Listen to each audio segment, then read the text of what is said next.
explain to me then the situation like Rampage. You make up a good point. Like, who's the first person you want? Like me and Rampage always talk about when MMA promotions come into play, they got to go get top-notch fighters to sell tickets and pay-per-view, or like these one-off events. They need great main cards.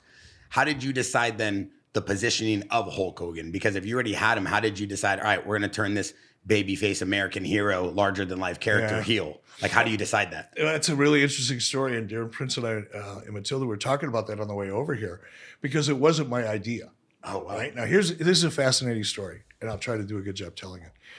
But about 8 months or so before Hulk Hogan turned heel in July, I had already been working with Hulk for a year and a half, and it was pretty obvious that the audience really wasn't quite with the red and yellow good guy Hulk Hogan the way they used to be. They were still with him, just not to the same level of intensity. And there was a smattering of boos every now and then, right? So I had the bright idea of going down to Hulk Hogan's house and talk him into being a heel or a bad guy.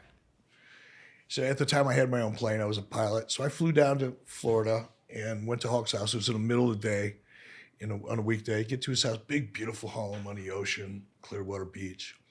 Get to his house, he hands me a beer. It's like 2 in the afternoon. We sit down in his office, we're shooting the shit, and I start giving him my sales pitch about, hey, Hulk, did you ever think about maybe turning heel? And he stopped, he looked at me and looked at his, by the way, this is a beautiful watch. I dig this. That's the new JX1. I have the JAXXON watch. I haven't had something that nice on my wrist in a long time. But he looks at his watch and says, well, brother, it's 3 o'clock. Kids are getting out of school. You can take that beer with you.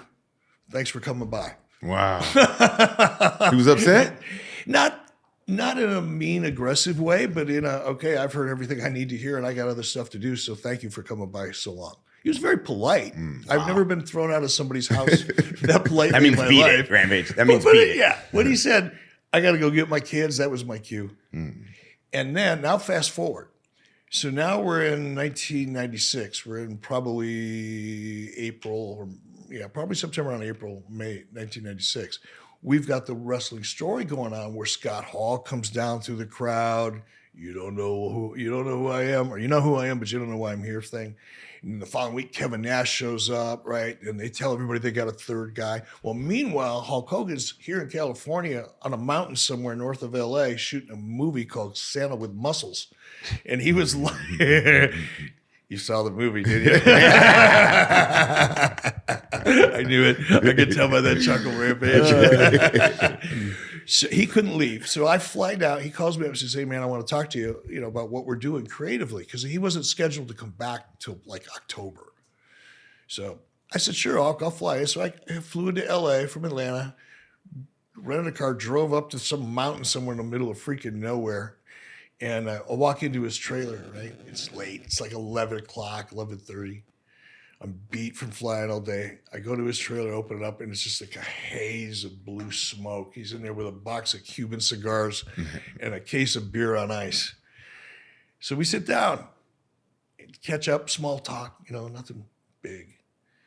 He leans forward and he says, so, who's the third man?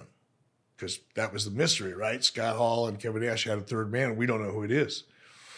And I didn't want to tell him because I'd kept it a secret. It was important that nobody knows until the day of the event. That was the mystery, right? I didn't want it to leak out. Now, I trust Hulk. I trust him with anything. He's a very honorable guy in that respect.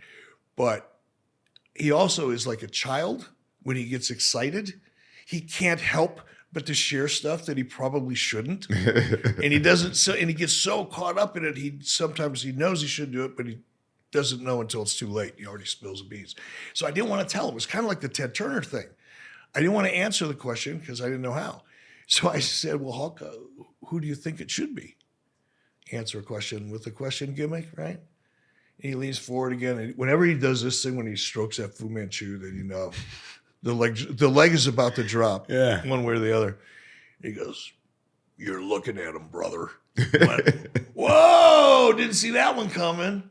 That was insane. So it was really his idea to turn heel. And that really was the seismic shift.